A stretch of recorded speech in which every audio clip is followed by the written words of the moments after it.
Hi, folks. Rick Berube here. We're live at Success Series. There he is, my interview, Dan Mumm. Okay.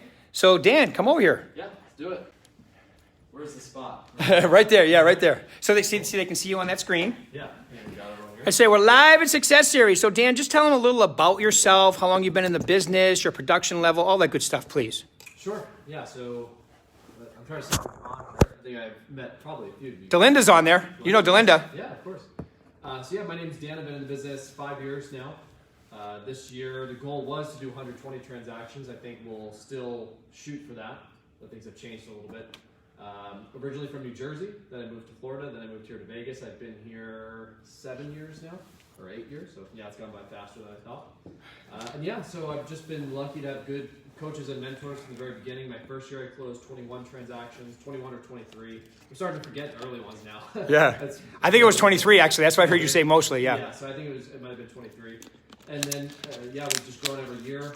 My team is pretty simple. It's me and 2 staff people. I don't have any other agents that work with me, so it's just me doing the sales now, and that's pretty much it. Okay, cool. That's the story.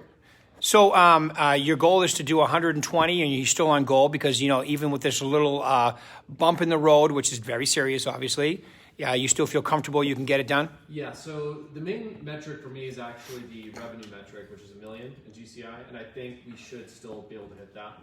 Number of transactions, we'll see in the next couple months how things trend, but I think we probably can. Okay. And one thing this year that I didn't expect, my average price points jumped up a lot. So that should help me as far as hitting the revenue target. I don't know why exactly that is. I have a few ideas why that is, but it's substantially higher than it was last year. So that's good.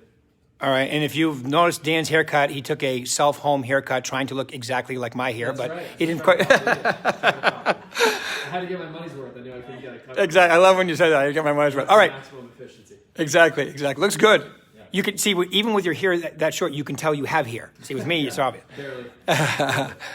All right, so $1 million, 120 transactions.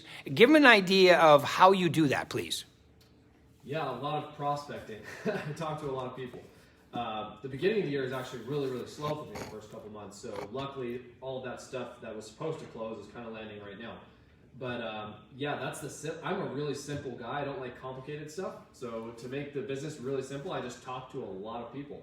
I prospect a lot every single day, and I reduce my activities down to just a few different things, and then everything else I delegate out, and that's it. I just spend as much time doing the things that produce the highest dollar per hour as possible, deliver really, really good service, world-class customer service, and that's pretty much it. It's just a lot of lead generating and a lot of delegating. That's the simple, and it takes a while. I mean, even if you did all of that from the very beginning, if you started on day one, and you were just prospecting 8 hours a day and delegating, you had a full-time assistant, you still wouldn't be at a certain production level for a while because it takes time. You have to build a database, you have to start getting some repeat referral business, but eventually that starts to come to fruition. Yeah, they're asking you to talk louder. Louder? Yeah. Okay. I felt like I was loud already. But. Yeah, no, yeah, but you know, but it's kind of like. Yeah, I got it. I'll do louder. So, okay, so tell them a little about your journey, because obviously you run the Success Center. Yeah. You're very good. You're scripted. You practice. So give them an idea of what it took for you to be able to communicate and get the appointments and do the business that you currently do. You know what I think helped me, which we've never talked about, is that I came from an athletic background. I played hockey, and athletes playing sports is a skill, meaning you can't watch someone play sports and get better at sports, right? You can a little bit. I mean, if you watch someone play sports, you might know kind of what to do. But in general, if you guys watch LeBron James play basketball, you don't get any better at playing basketball, right? So how do you get better? You have to do it. A lot of agents don't see the business that way, and I think it's a problem. It helps to see the business. It's good to see real estate as a skill that requires practice. It never makes sense to me when agents don't practice or role play or rehearse. That makes no sense to me. So just intuitively, you asked about my journey. Intuitively for me, I always looked at real estate as a skill from the very, very beginning. So I was role-playing and practicing from the very beginning. Now I even do more than I did in the beginning, but I learned from Paul Campanero, who... I was just going to say, Paulie, yeah. He used to teach the class that I teach now, and he was a great role model for learning how to communicate and learning to develop my verbal communication skills and my sales skills.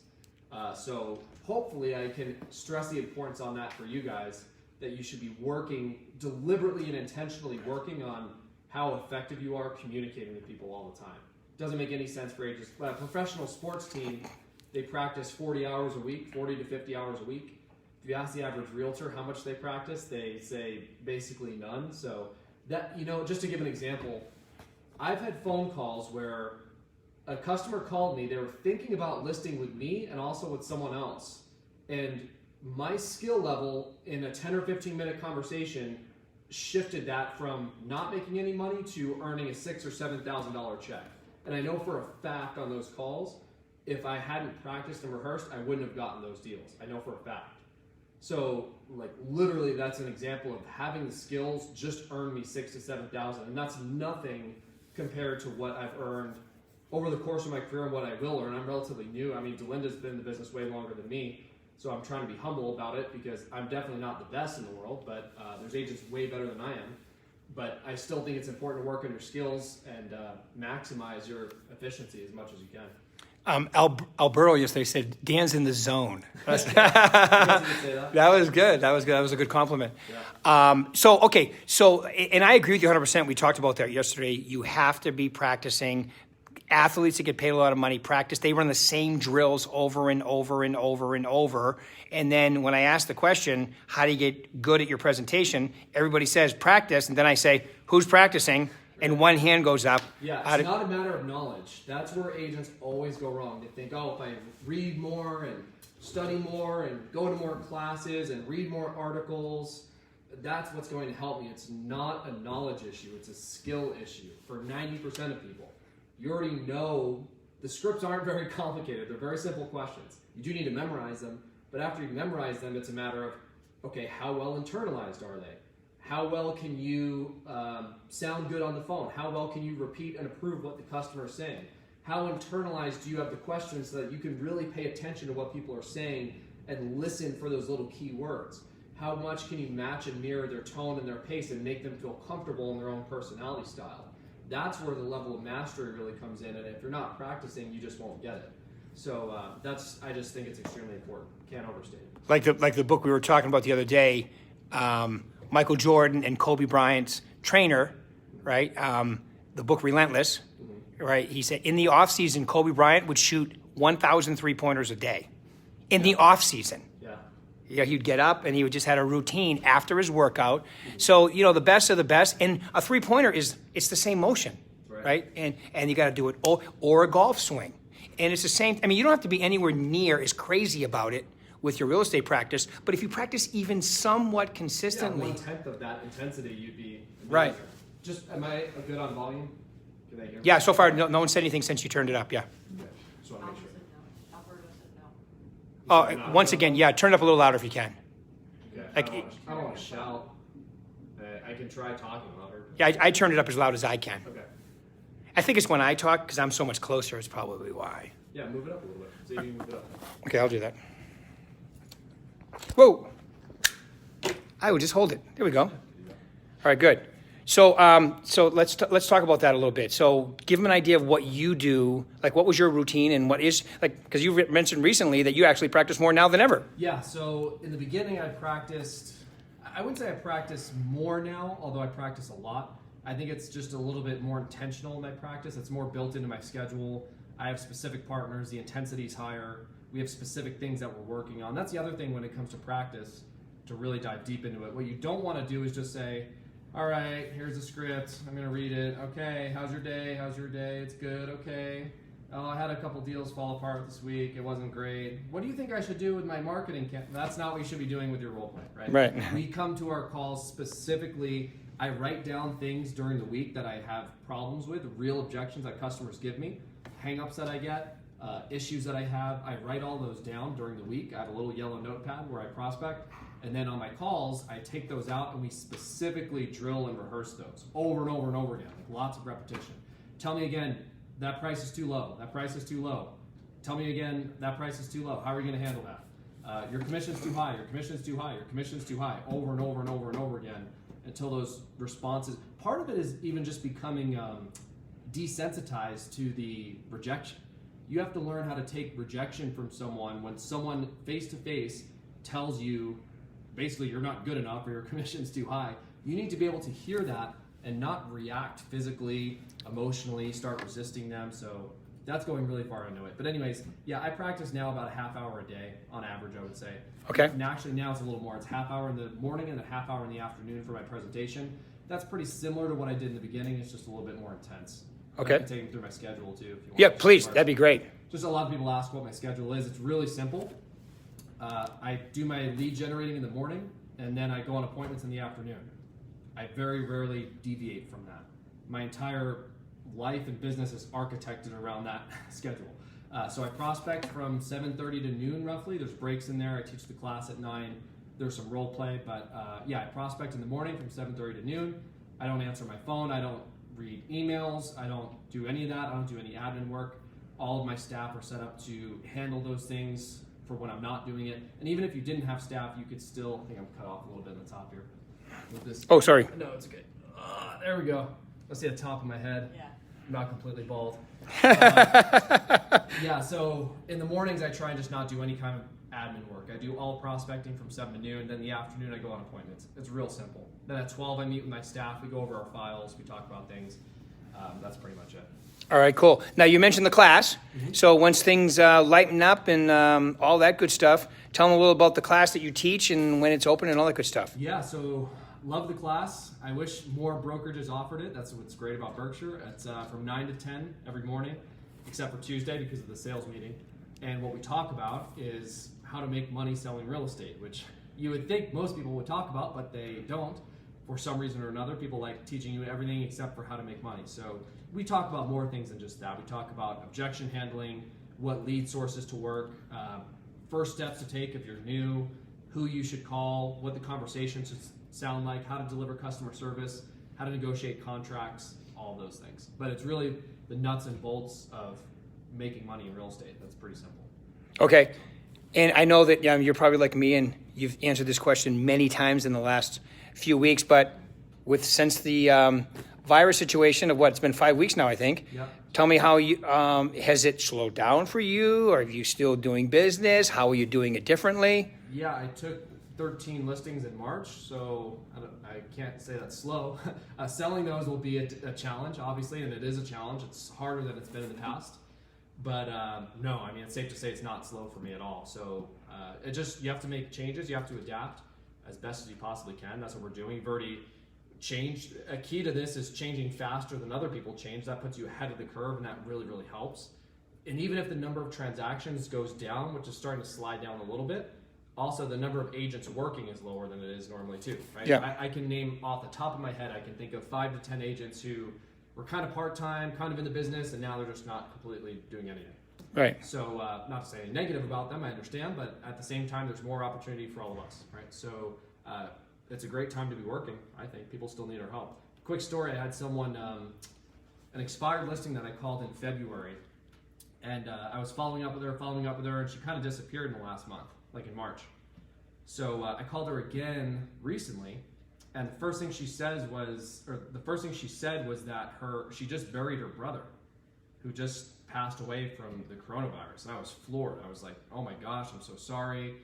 My condolences. And I thought she was going to be annoyed that I had called her. Obviously, this was pretty shocking. It just happened. And she said, no, I actually meant to call you. She apologized to me for not getting back to me. She felt bad. I was like, no, of course, like don't worry about that. But she still needed help. We sent the listing documents to her house.